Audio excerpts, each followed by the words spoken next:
Сәлеметсіздер ме, құрметті білімгерлер. Қазақ әдебиеті пәнінен онлайн сабағымызға қош келдіңіздер. Бүгін біз сіздермен кеңістік пен уақыт деп аталатын бөлімдегі Оралхан Бөкейдің Атау кере деп аталатын шығармасымен, туындысымен таныс боламыз. Бүгінгі сабағымызды бастамас бұрын бүгінгі сабағымыздың мақсаттары мен бағалау өлшемдеріне тоқталып кетейік. Бүгінгі сабақтың мақсаты бұл әдеби шығарманың жанрлық табиғатына талдау жасау арқылы ұлттық құндылықтардың маңыздылығын контексттермен үндестіру. Бағалау өлшемдеріне келетін болсақ, Оралхан Бөкейдің Атау кере повесінің мазмұнын баяндаймыз, сюжетін талдаймыз. Яғни бүгінгі біздің мақсатымыз бен критерийіміз осы мақсатқа жету үшін алдағы берілген тапсырмаларды, тақырыпты жақсы меңгеріп алуымыз керек. Оралхан Бөкей жазушы, драматург, журналист, Қазақстан Республикасы мемлекеттік сыйлығының лауреаты, Қазақстан Республикасы жастар сыйлығының лауреаты, Островский атындағы бүкіл одақтық әдеби сыйлықтың лауреаты, қазақ әдебиетінің драматургия саласы мен журналистика саласының дамуына өзінің септігін тигізген дара тұлғаларымыздың бірі десек те болады. Себебі Оралхан Бөкейдің қазақ әдебиетіндегі алатын орны ерекше және өте керемет тұлғалардың бірі.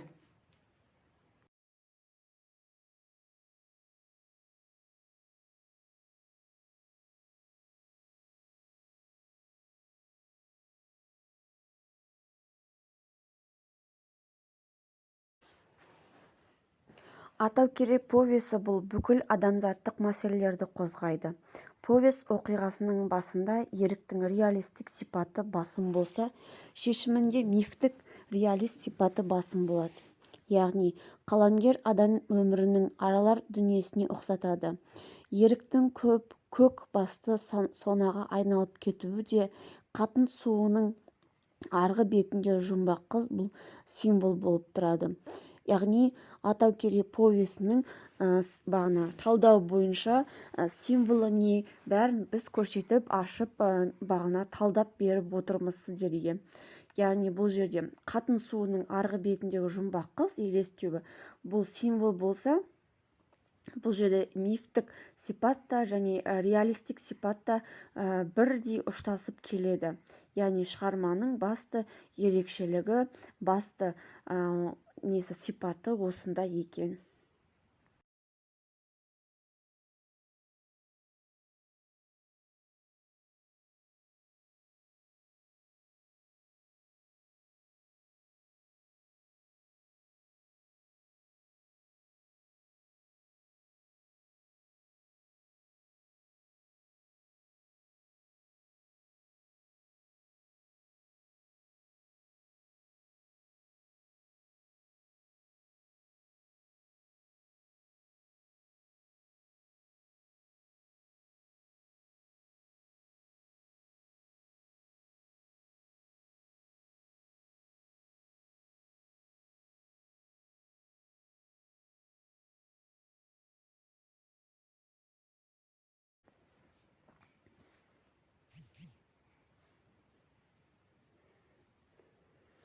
Оралхан әлемі бұл мәңгілік аңсарлы көркем әлем.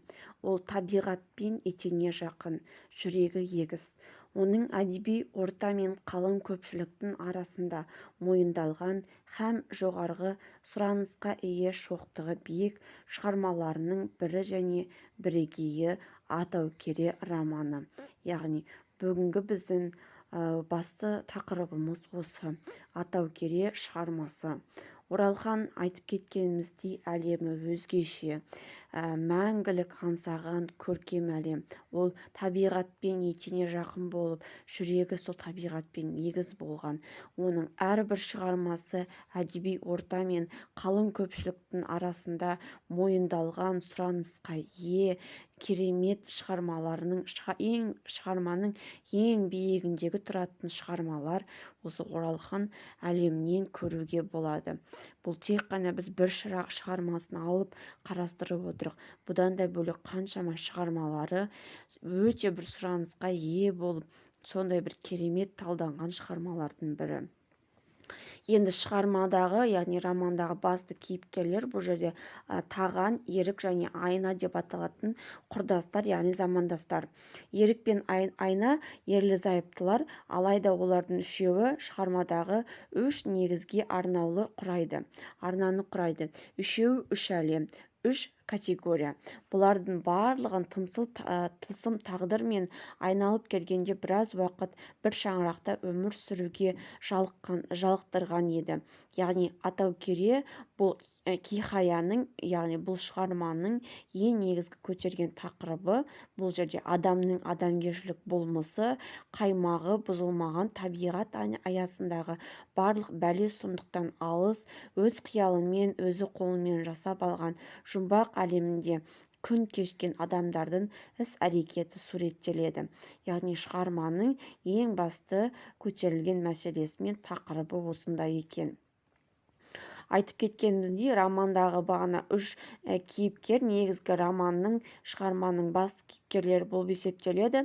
Яғни осы кейіпкерлер арқылы шығарманың мәселесі, өрбуі, шығарманың дамуы бәрі рет-ретімен жүріп отырады.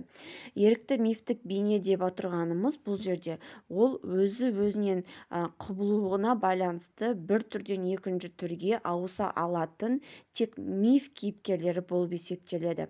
Повестің соңында еріктің құбылуына мән бере отырып, бұл повесть миф деп те атауға болады. Яғни ең бір өзгешелігі осындай екен. Бағана повестегі шығармадағы шал образында романтизм сырынан байқалады. Шығармадағы шалда, Тағанда қоғамда бет алған адамдардың рухани әлсіреуінен шығады, яғни амалын табуға тырысады, бірақ табиғат аясындағы қалудағы басқа жолды көре алмайды. Сондай-ақ шығармадағы Тағанның табиғаты туралы ойлары былайша беріледі.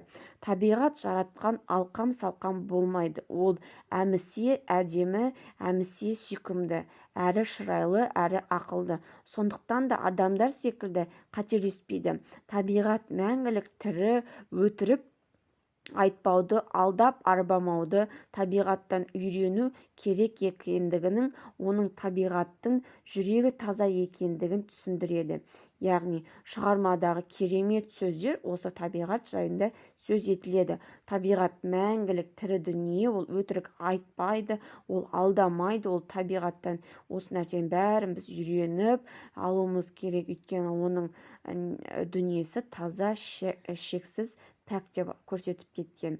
Шығармада жеңіліс пен жеңіс, түңілу мен үміт, қиянат пен қайырым, аярлық пен адамдық, марғаулық пен махаббат арасындағы тартысты күрес, өткен тарих пен бүгінгі нақтылықтың ажырамас аясындағы ұлт тағдыры мен келешегі таразыға тартылады.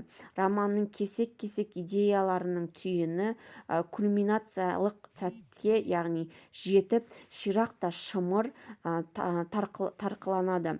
Шеберлік құдіреті дегеніміз де осы жерден шығып отыр. Яғни шеберлік құдіреті бұл құпияда осы жерде болса керек. Яғни шығарманың түпкі идеясы мен мазмұны осындай, дәл осы дүние арқылы шектесіп дамып отыр.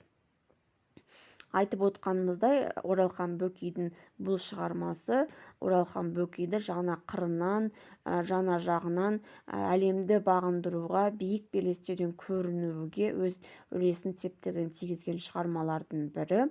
Яғни бұл шығарма арқылы Оралхан Бөкей әлемге танылып, аты жер әлемге мәлім болған. Енді сабағымызды қорытындылай келе, бүгінгі сабақта біз сіздермен Оралхан Бөкейдің өмірінен, шығармашылығынан бөлек Атаукере деп аталатын шығармасымен, туындысымен таныс болдық. Бүгінгі Атаукере шығармасы әдебиет саласындағы ең бір керемет шығармалардың бірі. Себебі ол бір жағынан мифтік шығарма болса, бір жағынан повесть мифтік деп аталатын шығармаға ұқсап кетеді. Енді бүгінгі сабақ сіздерге ұнады деген ойдамын. Міндетті түрде ұнағанын білдіру үшін кері байланысқа шығуларыңызды сұраймын. Келесі сабаққа дейін сау саламатта болыңыздар.